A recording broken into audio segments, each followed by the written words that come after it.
नमस्कार दोस्तों। छोटी चर्चा अध्यात्म के ऊपर। आज एक नई कड़ी, नई श्रृंखला आप लोगों के साथ आरंभ कर रहे हैं। उद्देश्य जनमानस के कल्याण के लिए और देवी भगवती ने चाहा तो आने वाले नवरात्रों से पहले इस कड़ी के अंदर कुछ ऐसे ही रोचक और महत्वपूर्ण जानकारियाँ आप लोगों को मिल जाएं। देवी दुर्गा, देवी भगवती हमारे ऊपर ऐसी अनुकंपा, आशीर्वाद, कृपा, स्नेह प्रदान करे जिससे हमारा ये प्रयास सफल हो सके। श्री साधना के ऊपर एक सूक्ष्म प्रयास समझने का कर रहे हैं। यद्यपि श्री साधना एक बहुत ही गोपनीय और साधक के माध्यम से ही की जा सकती है, किंतु श्री साधना, ललिता साधना, देवी साधना का जो सामान्य रूप है, जो आम जनमानस भी अपने अपने परिवार के लिए किस प्रकार से करे जिससे श्री संपन्नता उसके और उसके परिवार के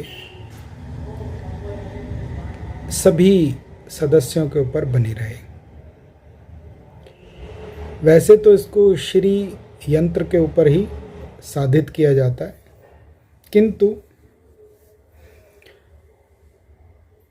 ऐसा तंत्र कहता है कि ये शरीर, ये भौतिक शरीर भी एक श्री यंत्र ही है। ये भी एक त्रिपुरा सुंदरी का वास ही है और इसके 9 छिद्र अर्थात 2 आँखों के, 2 नाक के, एक मुखमंडल का, 2 कान के और 2 जननेंद्रियों के भी देवी दुर्गा के 9 प्रवेश द्वार और निकास द्वार हैं। प्राण शक्ति इनमें आती है और इस भौतिक पिंड को, इस शरीर को, इस देह को ऊर्जा प्रदान करके जब तक भगवान शिव के आशीर्वाद से जितना आयु खंड लिखा हुआ है उस तक उसको चिरायु प्रदान करती है। तंत्र के अनुसार, यहाँ मैं सात्विक तंत्र की बात कर रहा हूँ क्योंकि तामसिक तंत्र से मैं अनभिज्ञ हूँ, वाम मार्ग से मैं अनभिज्ञ हूँ। जो मेरे आचार्य और मेरे ब्रह्मलीन गुरु के माध्यम से मुझे समझने को मिला, उस चर्चा को मैं उनके आशीर्वाद से जितना प्रदान किया जा सकता है उतना आप लोगों के साथ साझा कर रहा हूँ। तंत्र के अनुसार 2 प्रकार की पूजाएं बताई गई हैं, एक बाह्य पूजा और एक अंतर योग पूजा। बाह्य पूजा से अंतर मन पूजा के तरफ प्रवेश करना होता है और अंतर मन पूजा से परम लक्ष्य तक पहुंचना होता है। इसी प्रकार जो श्री यंत्र है उसका मूलाधार अर्थात भुपर से ऊपर के बिंदु तक जो श्री यंत्र का आकार है और ऊपर के बिंदु से नीचे हमारे मूलाधार तक 2 क्रम बताए गए हैं। मूलतः तो इसका भेद केवल गुरु जानते हैं और गुरु के आशीर्वाद से जितना भी हम समझ सके, हम उसके अंदर शिक्षित हो सके, वो आप लोगों के लिए साझा कर रहे हैं। ये आदि है, अनंत है, इसका कोई दूर दूर तक अता न पता, न छोर न ठिकाना है। जितना इसको समझेंगे उतना ही और गूढ़ जटिलता और विभिन्न प्रकार के रहस्य इसमें उजागृत होते हैं। इसलिए आम जनमानस को, गृहस्थ व्यक्तियों को इसका जो संसारिक रूप है उसी का पूजन करना चाहिए। श्री यंत्र के बारे में तो फिर आप लोगों से क्या कहें, किस प्रकार से इसका निर्माण है, अभी उस निर्माण के ऊपर तो चर्चा करना उचित नहीं है। मूलाधार से ऊपर बिंदु तक लय क्रम, बढ़ता हुआ क्रम, और बिंदु से मूलाधार तक सृष्टि क्रम कहा जाता है, अर्थात ऊपर से नीचे और नीचे से ऊपर बढ़ने की कला। यानी जो यहाँ पर ब्रह्मरंध्र वास, जहाँ भगवान शिव और पर शक्ति देवी भगवती का मिलन होता है वो, और जहाँ से शक्ति आरंभ होती है वह। तो ऊपर के छोर से और नीचे तक के छोर, जहाँ हमारी रीढ़ की हड्डी का अंतिम छोर वास करता है, वहाँ तक अपने आप को ही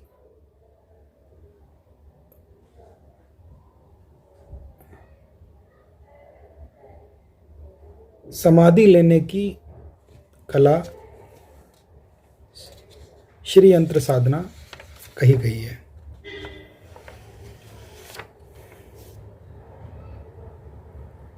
श्री यंत्र के हर चक्र के ऊपर प्रथम, द्वितीय, तृतीय हर अक्षर का पूजन होता है, और हर अक्षर के अंदर विभिन्न प्रकार के रहस्य उजागृत होते हैं। जैसे इसमें तृतीय चक्र की चर्चा क्या कहता है शास्त्र, इसको क्रमबद्ध ही करेंगे। आज केवल इसकी एक भूमिका आप लोगों के साथ साझा कर रहे हैं। आप लोगों के सुझाव, रुझान इस बात का निर्धारण करेंगे, और देवी भगवती की, सर्वप्रथम देवी भगवती की कृपा इस बात का निर्धारण करेंगे कि हमारी ये साधना रहस्य खंड या श्री साधना रहस्य खंड ललिता देवी की कृपा प्राप्त करने का रहस्य खंड वो कैसे देती है। जैसे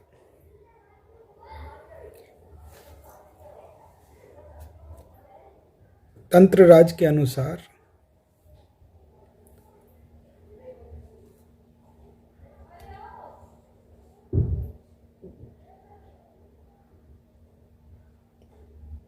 तृतीय चक्र व्यक्ति को जो मन के अंदर मंथन चल रहा है उससे मुक्त होने का चक्र बताया है। चतुर्थ चक्र रोग हरने का चक्र कहा गया है। रोग कई प्रकार के हैं, पाचक, शोषक, दाहक, पावक, क्षारक आदि इत्यादि, अर्थात जठराग्नि संबंधी रोग, अति अम्लीय रोग। पांचवें चक्र के अंदर 10 दिशाओं की पूजा, सर्व सिद्धि मनोकामनाएं, सर्व मंगल कारिणी, सर्व काम प्रदा आदि का पूजन गुरु वर ने समय पूर्व बताया था। छठे चक्र की पूजा से सौभाग्य प्राप्त होता है 14 कोणों के द्वारा। सर्व आकर्षणी, सर्व मंगली, सर्व मोहिनी, सर्व स्वार्थ साधिनी, सर्वार्थ साधिनी इस प्रकार से छठे चक्र के ऊपर पूजा करने से, अब ये चक्र कौन से हैं? ये हमारे शरीर के कुछ जगह 5, कुछ जगह 7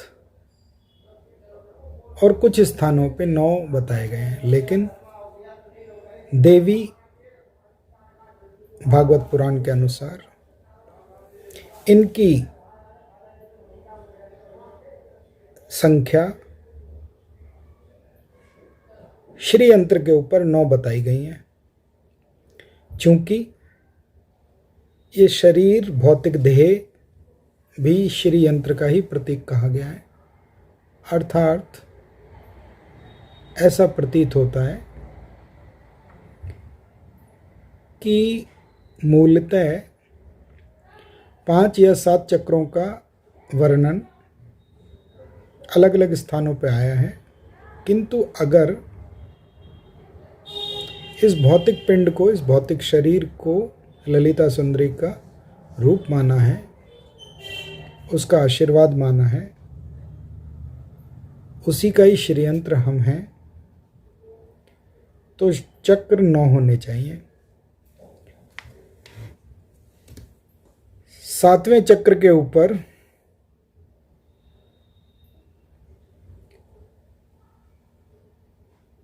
वचन, आनंद, गमन,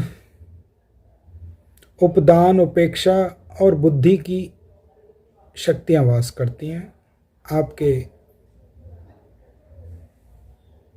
बोला गया शब्द,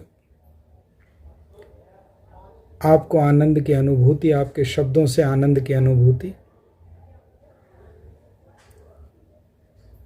आप की उपेक्षा या आपके द्वारा किसी की उपेक्षा। 8वें चक्र को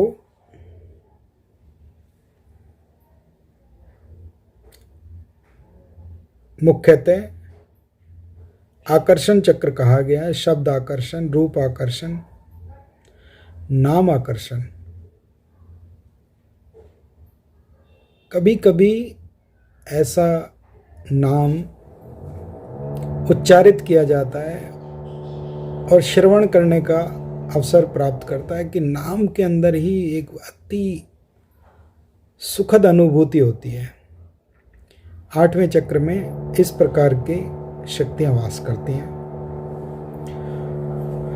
9वां चक्र, क्योंकि यहाँ पे सब कुछ संपूर्णता की तरफ जाता है। अणिमा, लघिमा, महिमा, जैसा कि हनुमान जी को, श्री हनुमान जी को अष्ट सिद्धि नवनिधियाँ, तो उसमें आप शब्द सुनेंगे अणिमा, लघिमा, महिमा।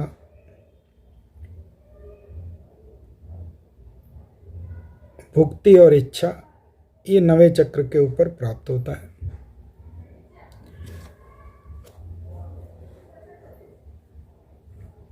मूलाधार, स्वाधिष्ठान, मणिपुर, अनाहत, विशुद्ध, आज्ञा और सहस्त्रधारा के 2 और लंबग्रा के 2,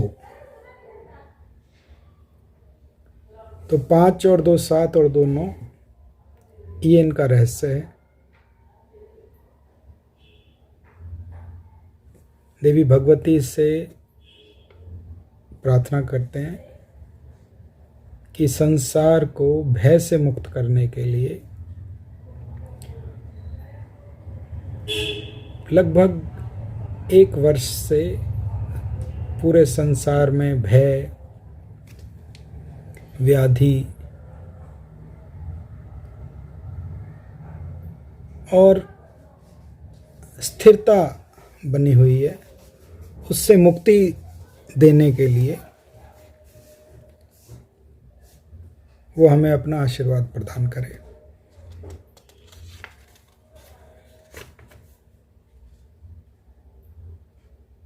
जब ये नवचक्र, नव कमल दल, नवचक्र पूजन हो जाएगा, तो इसी के द्वारा देवी भगवती का और ललिता सुंदरी का आशीर्वाद, दर्शन, कण कण में उसका आशीर्वाद प्राप्त होगा। बहुत सारे रहस्य भी हैं और बहुत सारे इसके अंदर प्रयोग भी हैं जिनके द्वारा विभिन्न प्रकार के प्रयोजन सिद्ध किए जाते हैं। ऐसा कभी गुरु के चरणों में बैठ के शिक्षित हुआ करते थे। वसंत ऋतु के ऊपर विशेष साधना,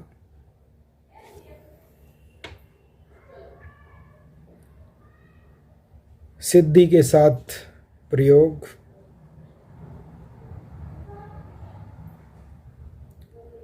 छह द्रव्यों के अति विशेष प्रयोग, कितना इसको समझें, आदि है, अनंत है, जैसा प्रथम उसमें ही कहा था। विभिन्न प्रकार के प्रयोग भी इसमें वर्णित हैं। विशेषता से तो ये चिकित्सकों का खंड है, किंतु इसमें अगर पढ़ें तो, शिक्षित हों तो, नेत्र रोग, पेट रोग, यक्ष शांति, गंधर्व शांति, चोर भय, राज क्रोध, ऐसा कौन सा इसके अंदर प्रयोग वर्णित, निहित, और अगर देखिए, ध्यान से देखें तो सूर्य यंत्र ग्राम और नगर की रक्षा, अर्थात जो बड़े उद्यमी हैं, बड़ा व्यापार करने वाले हैं, व्यवस्था संभालने वाले हैं, व्यवस्था करने वाले हैं, उनके लिए चंद्र यंत्र साधना, धर्म और धम की प्राप्ति के लिए, अर्थात क्या करना चाहिए, क्या ना करना चाहिए, धर्म, और धन अर्थात भौतिक धन। मंगल यंत्र कांति अर्थात ऊर्जा, तेज। बुद्ध यंत्र, बुद्ध त्रिदोष का स्वामी है, मुख्यतः ज्योतिष के अंदर शनि को रोगों का स्वामी कहा गया है, किंतु बुद्ध त्रिदोष का स्वामी है। बुद्ध यंत्र आरोग्य प्राप्ति। बृहस्पति यंत्र यश प्राप्ति। कौन सा यश? आपके ज्ञान के कारण से। शुक्र यंत्र धन को उपयोग करने की प्राप्ति। शनि पुत्र प्राप्ति, जबकि शनि का संदर्भ इस ग्रंथ के अंदर पुत्र प्राप्ति से लिया गया है, अर्थात सूर्य के पुत्र हैं। राहु यंत्र विशेष ज्ञान की प्राप्ति। इस प्रकार से बहुत अद्भुत ग्रंथ रहेगा।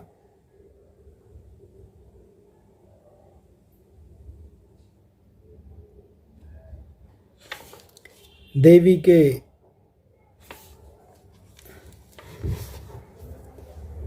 प्रथम द्वार से उसकी आज्ञा अनुसार, उसके स्वीकृति अनुसार प्रवेश करने के लिए उनकी अनुचरणियों से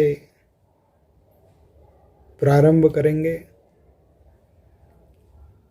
और देवी के भवन के अंदर, भगवती के भवन के अंदर एक एक करके खंड दर खंड प्रवेश करने की अनुमति मांगेंगे।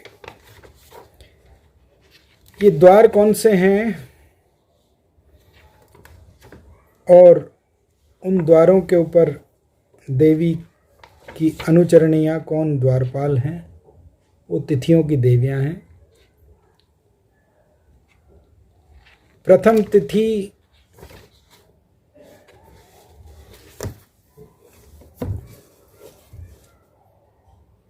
प्रतिपदा देवी कामेश्वरी।